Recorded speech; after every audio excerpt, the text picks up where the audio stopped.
The following is a special presentation of Tony Kurre Radio. Welcome back to another Bite by Bite. He's Michael Coleman, the CEO of the Heart of Alabama Food Bank, and we talk about things that affect not only Feeding America, but the Heart of Alabama Food Bank, which covers 35 counties in the great state of Alabama. He is Michael Coleman. He does a wonderful job, and I love this topic, challenges of providing nutritional food and your customers' willingness to eat it. The second part of that I absolutely love. We talked about in one of our recent Mission Mindeds about how we have the holidays coming up, and obviously, yes, people that are hurting for food, they want to eat some turkey as well. I always think about food drives whenever someone wants to donate to maybe a store, or maybe there's a certain location that a local radio or television station is having food banks. And I know people want to show up with as many things they possibly can, and it may be 55 cans of pork and beans. Is that what people really want to eat? And I know where their heart is, but you also don't want to show up with one can of good stuff. You want to show up with 50 cans of dollar stuff so you can make your buck go a little further. But talk a little bit about that. I think that's fantastic. Yeah. So the whole culture with Feeding America and with Food Bank is, look, we look at food as health, and there's so many. When you think about when you go into a grocery store, well, what are the most prices? To be able to eat healthy and get produce and some of the less preservatives and just homegrown kind of stuff, it just costs more money. It's just our system is the way it is. It's much easier to go get a double cheeseburger from McDonald's than it is to go buy a bag of apples or pears or bananas.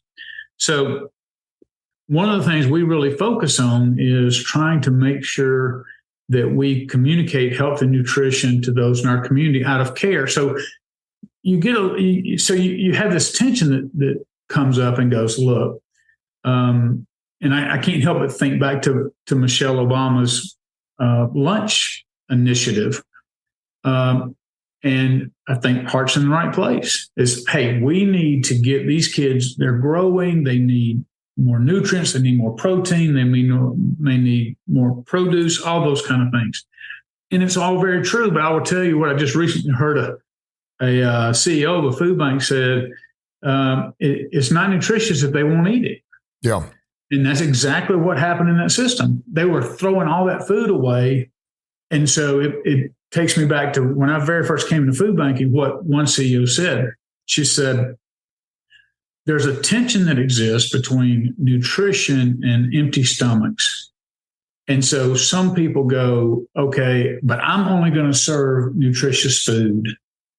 And the idea is, the thinking is, well, if they're really hungry, they'll eat it. We know that's not true. There's kids that are really hungry that are not going to eat asparagus, raw asparagus or whatever.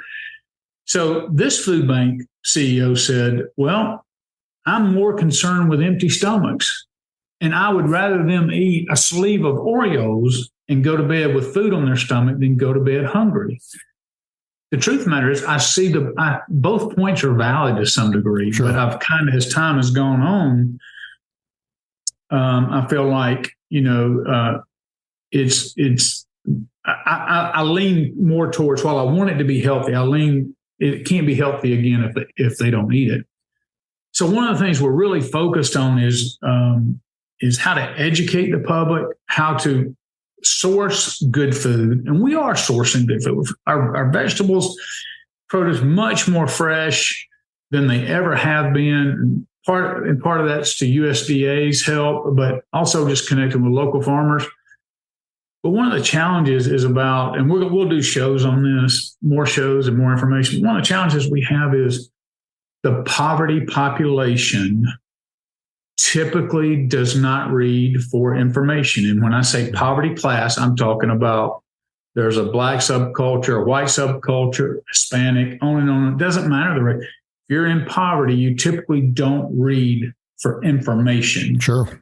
And so I've worked with people in poverty for many, many years now, and very few know how to read a food label. I mean, they literally can read it, but they don't consult it and then incorporate that information into making healthy choices, in part because, they say, oh, well, this has X amount of protein, or this has X amount of calories per serving, or this has X amount of fat in it, or whatever.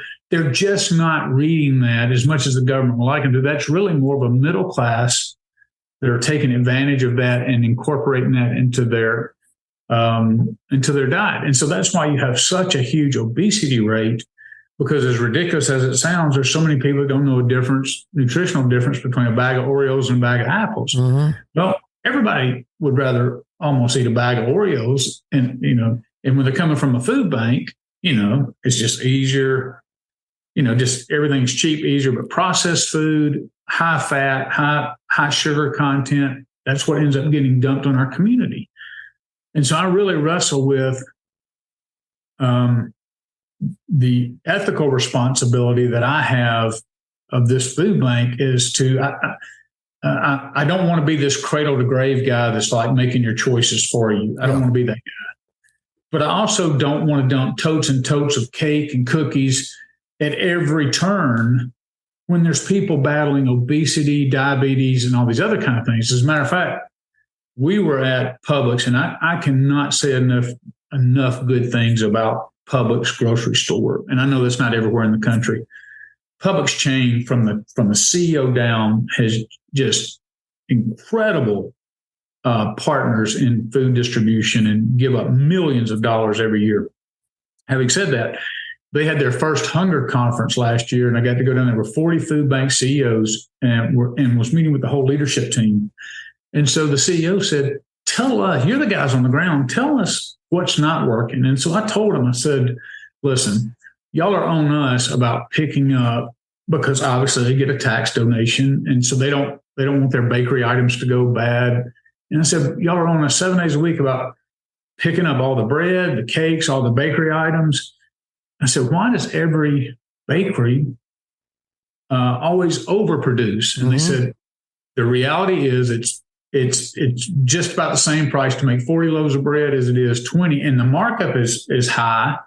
And so they never want to miss out on it. And I get that from a business and a profit standpoint. I totally get it.